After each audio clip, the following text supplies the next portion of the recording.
Well, about the Turkish music, I was making a few points to show how what gave it. I was going to talk about how Turkish culture and music influenced European music. So one definite point that I made was that of rhythmic influence. The Turks have these asymmetrical rhythms which are called aksak rhythms. They're groups of 3 and 2 mixed, and so there's the granulated rhythm, like if where it's 8th, 16th notes. Bartok uses them.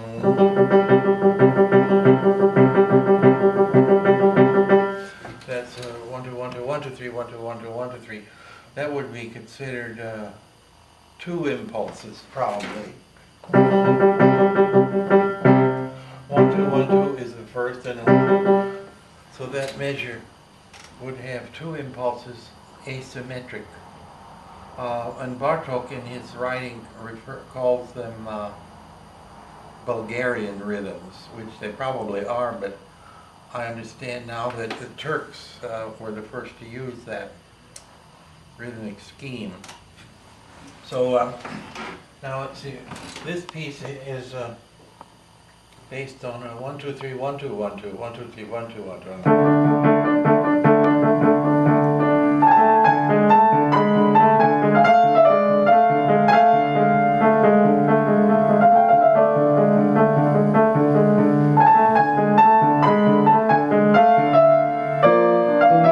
Oh, let's see, I have to start again.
Does that come through? Mm-hmm. I'm not warmed up in speech. My fingers are all right, but not the vocal cords. Oh, then we have one of the main sections of Europe that musically that influenced by the Turkish culture was Serbia. These are Serbian dances.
characteristic of this music is the so-called gypsy scale, which probably came from India, and it was adopted by Jewish music, Turkish music. So how does that scale relate to harmonic minor? Oh, it has 2 minor seconds in it. This is a harmonic minor. Oh, yeah. And the gypsy minor has an augmented second leading to the 5th tone.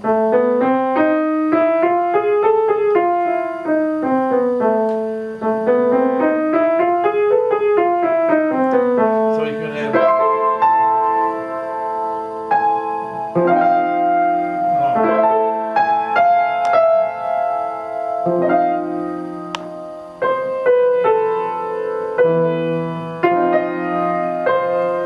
that harmony.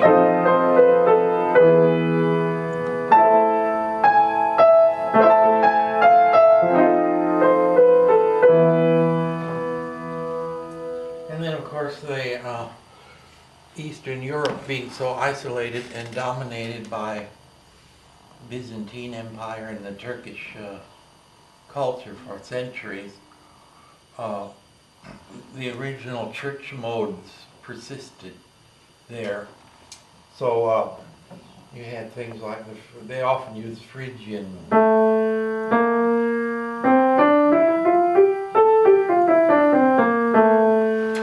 This harmony.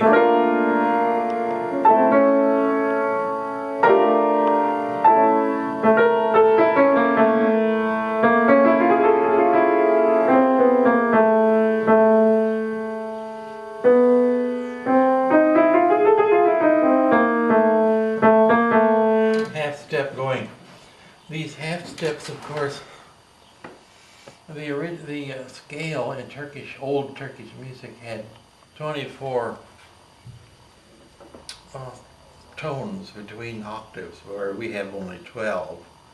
So that it was like a quarter tone system, maybe closely related to that, and so they could make these real subtle, to our ears, subtle changes in pitch, and it's especially successful when you're approaching the tonic. Of course, the leading tone is very active. Now, the higher you can play that leading tone, the more it pulls toward the tonic.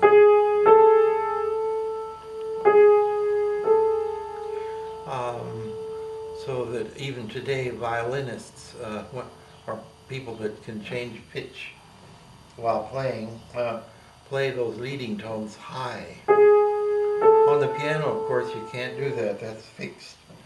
So that when violinists play with pianists, they have to readjust some of their pitches.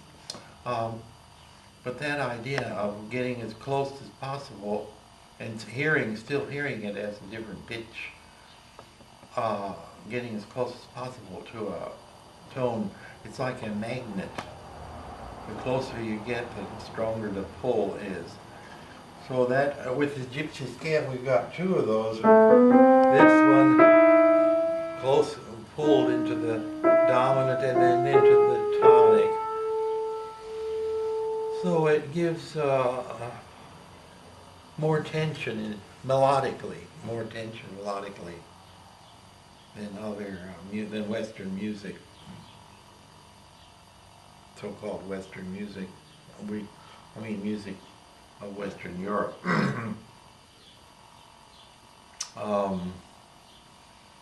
Then, let me see, now that was, if you think of a map of Europe, the Turks were like a prong. They were trying to invade Europe, and they got as far as the outskirts of Vienna. That's as far as they ever got, but they were defeated. While they were doing that, of course, the other, there weren't Turks, but they were Arabs, the Muslims though, from Morocco and in Africa, got into Spain and had a great military campaigns and ruled Spain for centuries. So that Western music in Spain was influenced by Muslim culture, and these same scales. And the Gypsies came to Spain too. They invaded Europe through that avenue. So therefore, Spanish music has some of the same characteristics. Now here's a piece that it sounds quite different from the Turkish style, but you can think of it as having this aksak rhythm. It's it's scattered over many measures, and it's just a contrast between if we think of say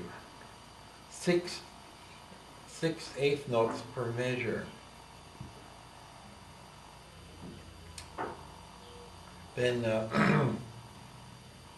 we can think of them as 3 groups of 2 or 2 groups of 3.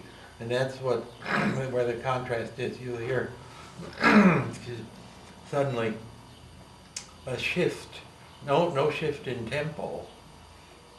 The 8th notes still continue, but there's a shift in grouping them. This starts with in 2 groups of 3 or 3 groups of 2 per measure.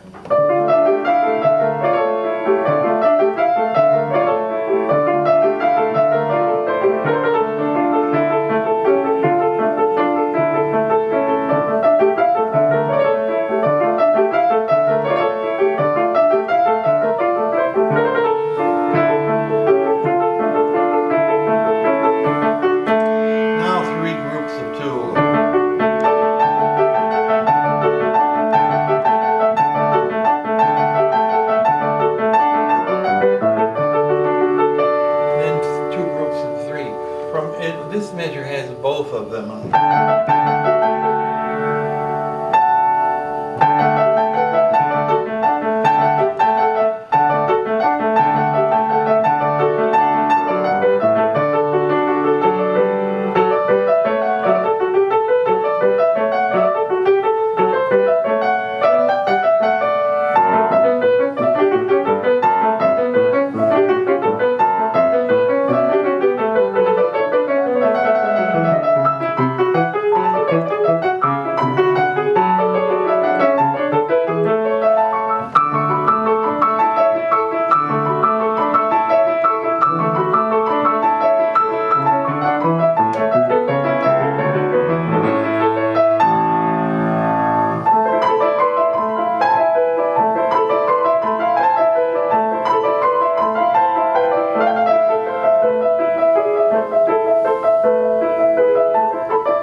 Momentarily.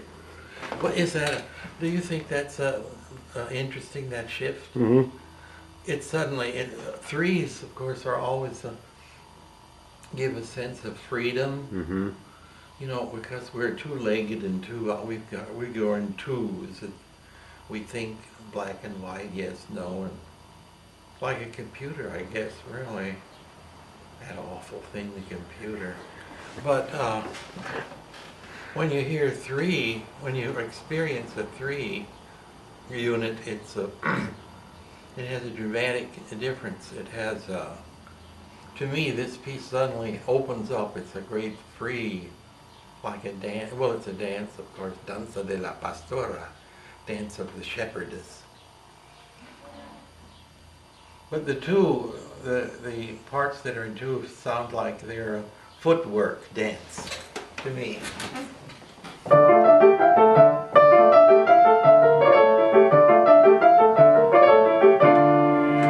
then when it goes,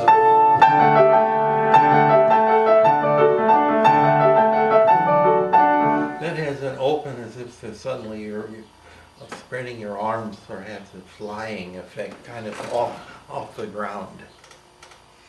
Very, very interesting.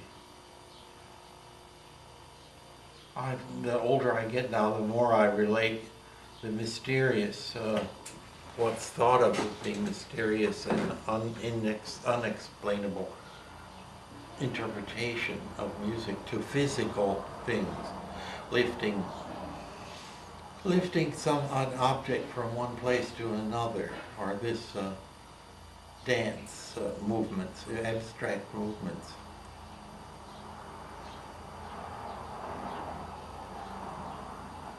What piece do you think you played the most in your life? Oh. Well, I suppose I keep playing the Barcarolle by Chopin. I keep going back to that all the time. But let's see, in the old years ago, the Beethoven Sonata, maybe Opus 81A, called the Farewell Sonata, Les Adieux Sonata.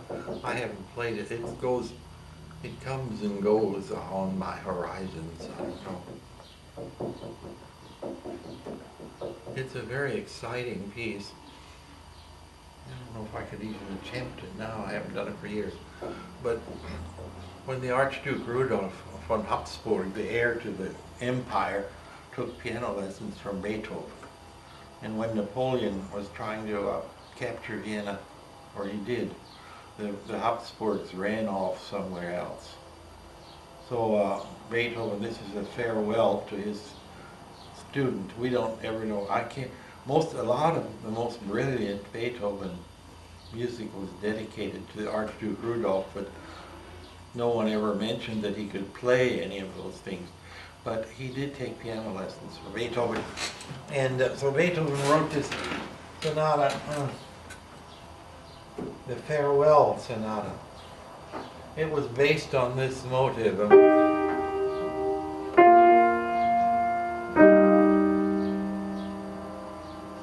with the German words Lebe wohl. That's fare thee well, I guess. Yes, fare thee well. If you're in German, if you're going to see the person again, you say Auf Wiedersehen, until I see you again. But if you think you might never see him again, or her, you say Lebe wohl, fare thee well. So this is the Farewell Sonata. But I won't attempt the first movement.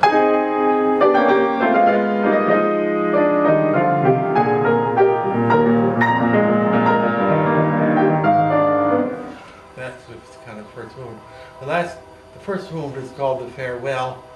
The second movement called the Absence, and the third movement, Das Wiedersehen, the reuniting, the seeing again of and of course Napoleon had just captured most of Europe, so the publisher thought it would be smart to give the sonata a French name.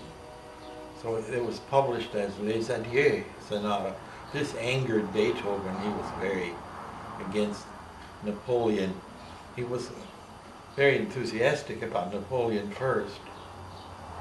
And then when Napoleon declared himself emperor, Beethoven lost his enthusiasm.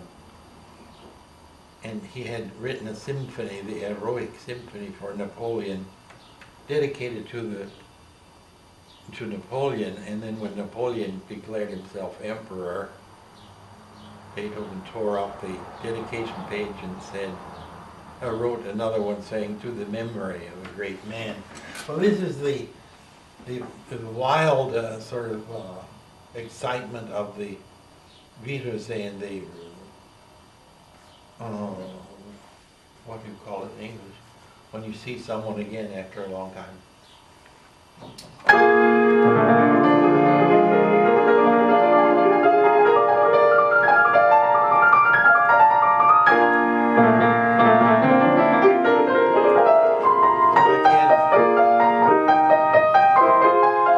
Let's see.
That's too much, too quick, too early in the morning. It's too early, it's too late in the day, in the season, it's too early in the morning. Anyway, it's a very thrilling piece. Beethoven has, I think of all the composers, Beethoven is the one who can crank out the most rhythmic energy, like an irresistible locomotive on the tracks. All the parts are polished and functioning, and the complexity of all that mechanical stuff. It's an irresistible rhythm, just a pounding, irresistible rhythm. In fact, Beethoven was though Mozart developed that too, not early in his career, but later on he achieved what could be called symphonic rhythm. You have to have a great rhythmic drive in order to write long pieces of music. Big pieces require great rhythmic drive. And Haydn never did achieve that as much. Beethoven somewhat, but Mozart more, and then Beethoven, I think, was the greatest. I don't even think any romantic composer had the rhythmic drive that Beethoven had.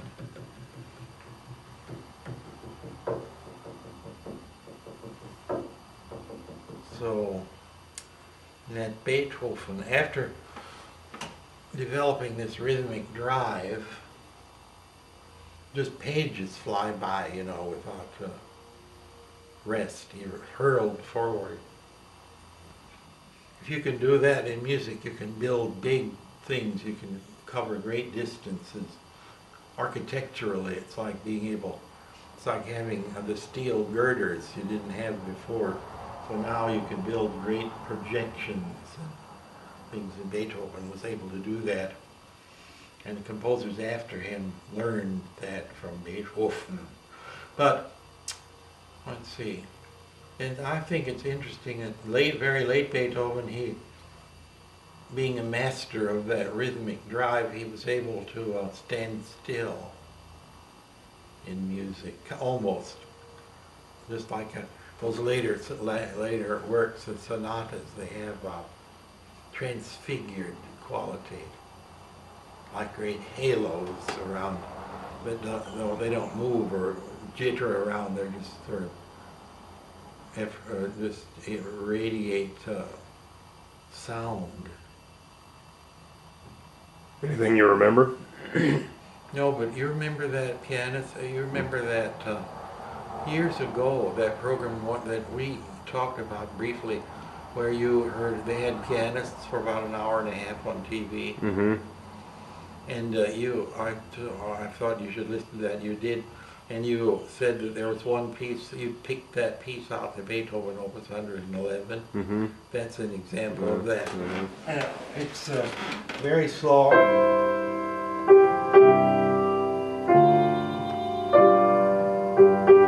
Is that for you? That's yours, I believe. Oh. Do you need it? Oh, I don't know. Well. Where's your phone at? Oh, it's in the hall on the mount.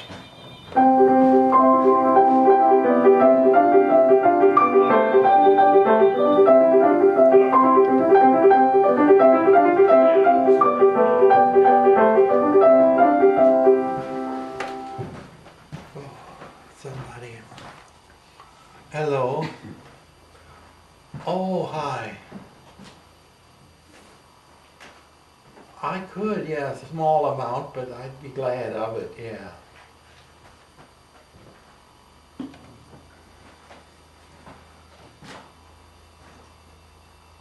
Okay, my student is not coming today, so anytime is fine.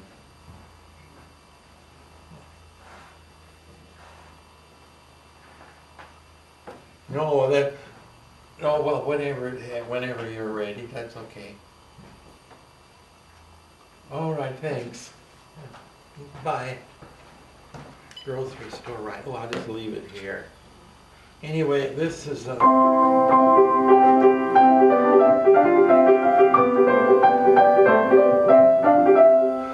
a slight undulation, but very static sounding.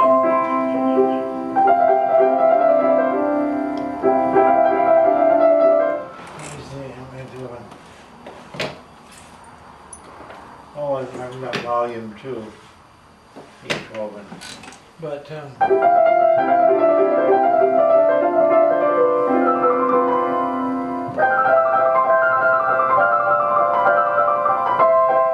it's just in trills.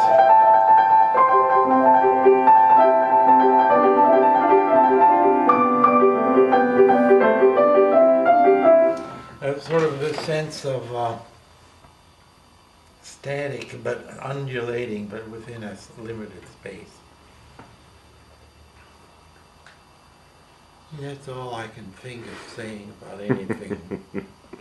What was the scale idea you were talking about? Oh, now this is I haven't got that. None of this is ready for you're just. Yeah, well, I'm just testing stuff here. Yeah. Oh, okay. So you're The okay. scale. Oh yes, well I remember. I haven't got this. This is a book, Greifen und Begreifen. It's by Anna Hirze-Langenhahn. She's a Swiss woman, I think. Probably not living anymore. Her famous pupil was none other than, where is it?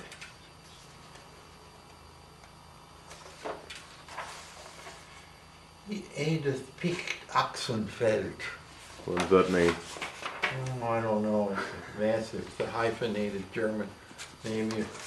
If your name is Axenfeld, I don't think you need any hyphens to differentiate you from all their other Axenfelds. And Picht, P-I-C-H-T.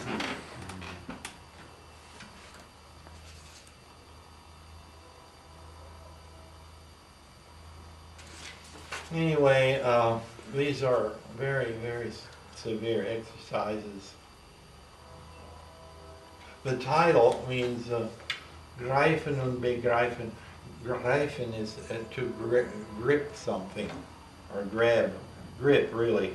And begreifen is to understand something, a concept. Same word, but as in German, the weak verbs, they changed by putting prefixes on them. And it's a mess to learn all those things. But anyway, I noticed way in the back is an appendage. I don't know if she's got the scales.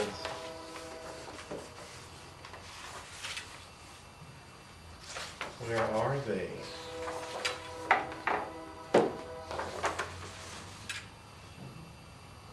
Now I never, when I play minor scales, which I don't do very often, but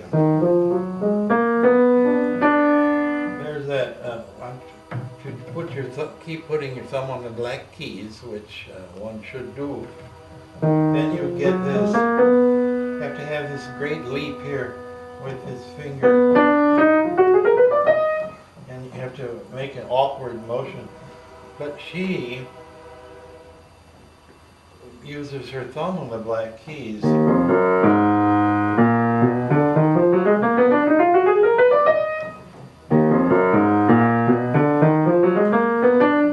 It's perfectly easy. And if you do that in different places,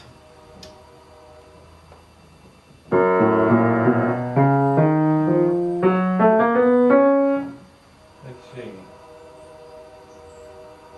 D flat minor.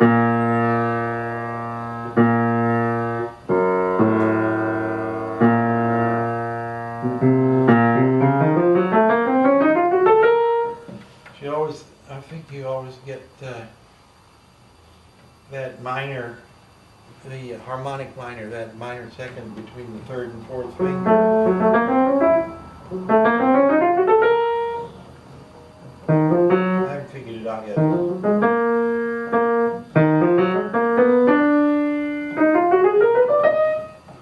Except E flat. Well, at any rate, that just I didn't ever imagine that you would put your thumb on a black key, but when you have a whole lot of black keys, it works very well. There might be some big scheme like that we had with the major scales. Yeah, talk about that a little. Oh,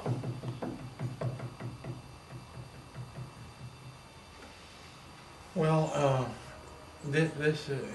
there are, let's see, A major, D major, G major, C of course, F major. Those scales are, the fingerings are different in the left hand, because if you, and I think much more sensible, because one hand is a mirror of the other, and the fingerings should reflect that. They're much easier than to memorize.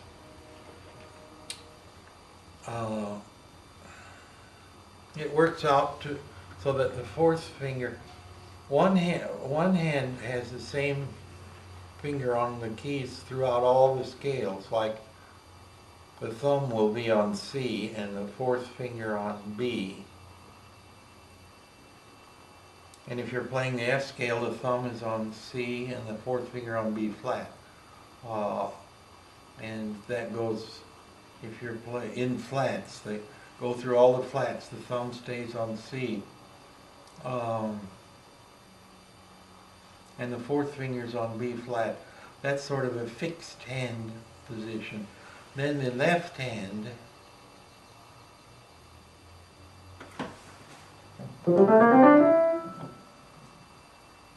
let's see, in the left hand, if that's true of the right hand in flats, the fourth finger on B flat, then the mirror version of that would place the fourth finger of the right hand on F sharp for all the sharp keys, which we do anyway with the traditional scale fingering. No, that's not true. I'm thinking of D. Let's see.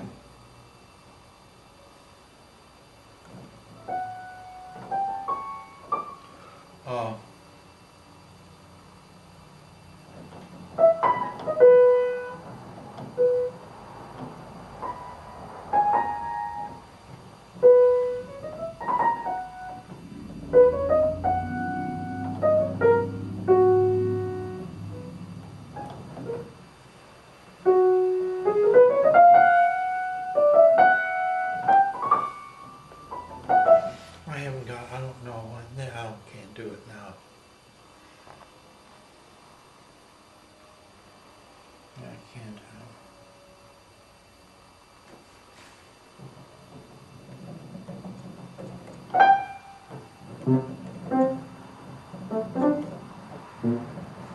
I said the wrong thing. F sharp in the left hand, the fourth finger is always on F sharp, and then the right hand, the fourth finger is always on B flat. So the right hand, if you have a perfect mirror of one hand's activity in the other hand, that would mean that the physically on the keyboard with black and white keys, the F scale in the right hand would be like the G scale in the left. And if that's the case, then you could find other mirror images, F and G, and then probably B flat and D would be mirrors of each other. And if you have a mirror, it's easier, mentally it's easier to assimilate that, to memorize or the shape of it, the sort of geography of it. And not only that, but the fourth finger never crosses over to a white key, except in the key of C. And that makes a slight difference, but at speed it makes quite a difference, because you don't have to close your hand. You can leave hand in natural position. You don't have to cramp your hand together to cross 4 over 1. 4 always crosses on from one white key to the next. Going from white to white key, you have to constrict your hand much more than if you're just going to a black key.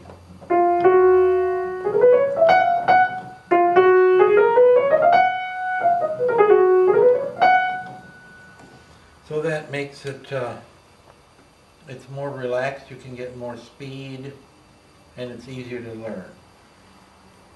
Those are 3 things that I'm sure anybody who has to learn the scales would appreciate.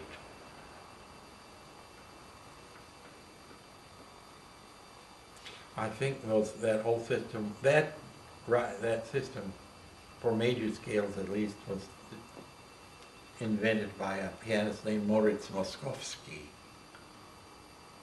who wrote music too. Sometimes his music is very interesting. It's sort of Chopin-esque, like he lived after Chopin, though. I don't remember ever reading about his piano playing or what people thought of it, but his compositions are played by pianists. They're very well suited to the keyboard. He had a marvelous sense of what would sound good and how to get sounds almost like Chopin. Is there anything in Chopin's you remember right off? Oh, no big piece, I don't think. I don't know. A mazurka, maybe. Let's see.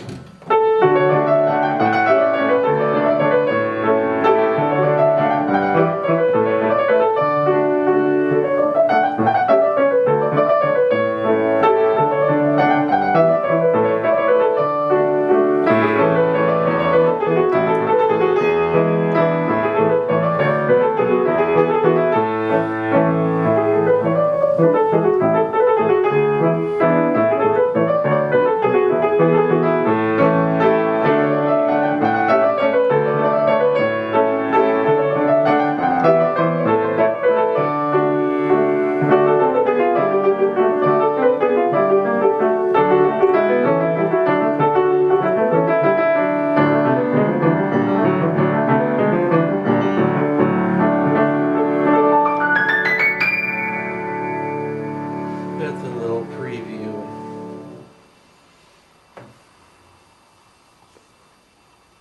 So what made you decide to start playing piano? Oh, I just heard, I heard some classical music on the radio, and in those days. There were no television, radio, Philco radio, and I was startled by the sound. And it was orchestra music though, but I couldn't play an orchestra, but I guess the piano was the next best thing. Then I heard chamber music with trios, piano, violin, and cello, and I always wait for the piano to sound. The marvelous sort of cool sound of like a dry rain of sound, lots of notes and figuration, and it had an aerial quality, I thought. Mm-hmm. So because it was gone right away, it was very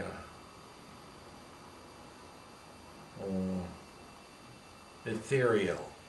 The tone wouldn't last, so you had to play all those tones, and that was that sound, I think, just captivated me.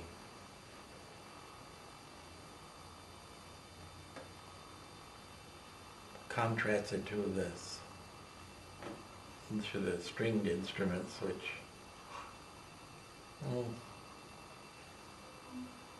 they could, that one didn't hold my interest.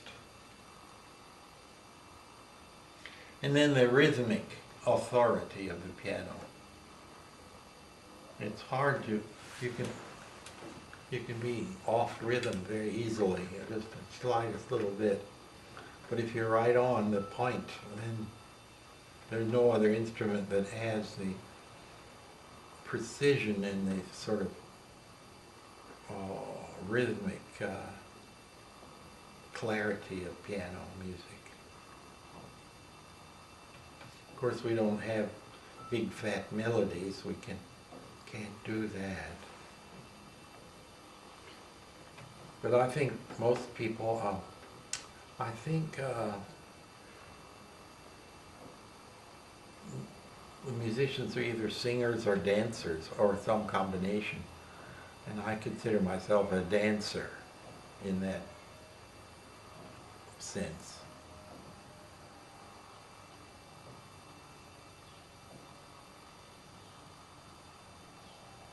There's something to be said just about the tactile nature of it too, I think.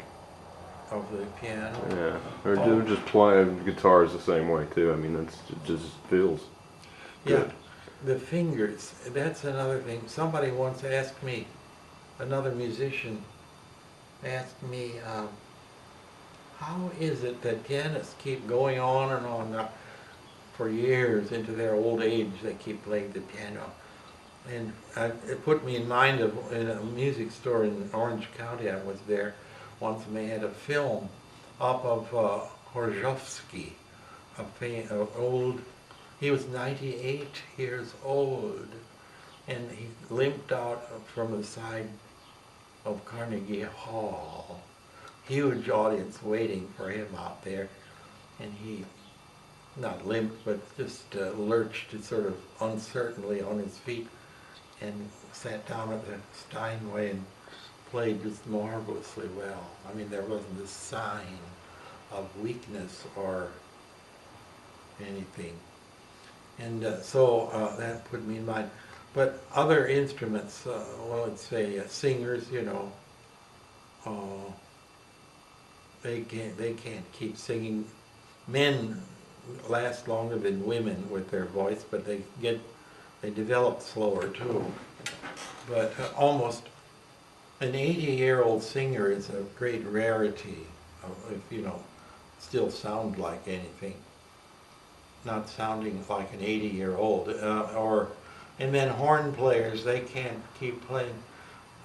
They're like, I think it's because those other instruments do not use muscles that are meant to do that work.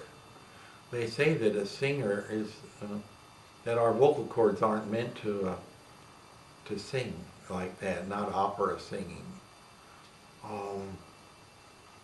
And of course, a baby, you know, has a penetrating voice you can hear, and then then it loses that and has to spend years trying to get it back again, training, very careful training. Or horn players, develop, their muscles won't keep doing that beyond into old age. But wiggling the fingers, that stays with one till the very end. It's a natural thing, they're meant to do that. And that's why it's just the force of nature, that part of it, I think.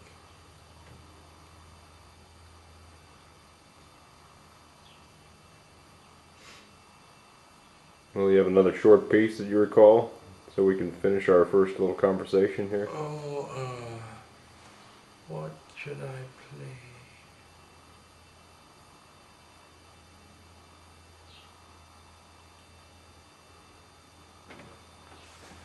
Oh gosh, I don't know. I could play.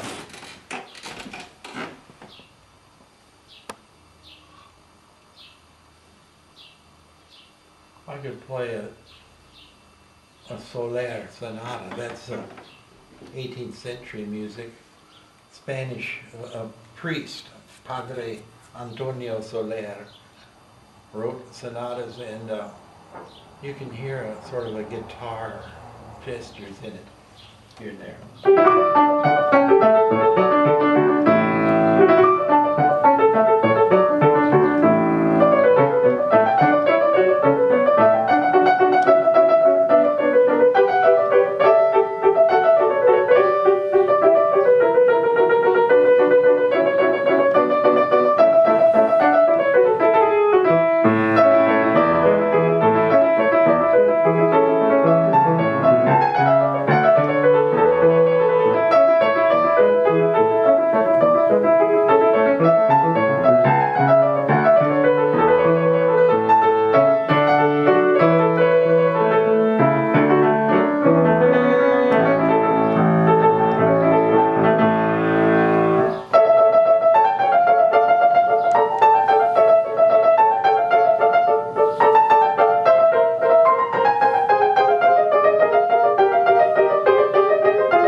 Does that sound at all guitar-like? Uh-huh.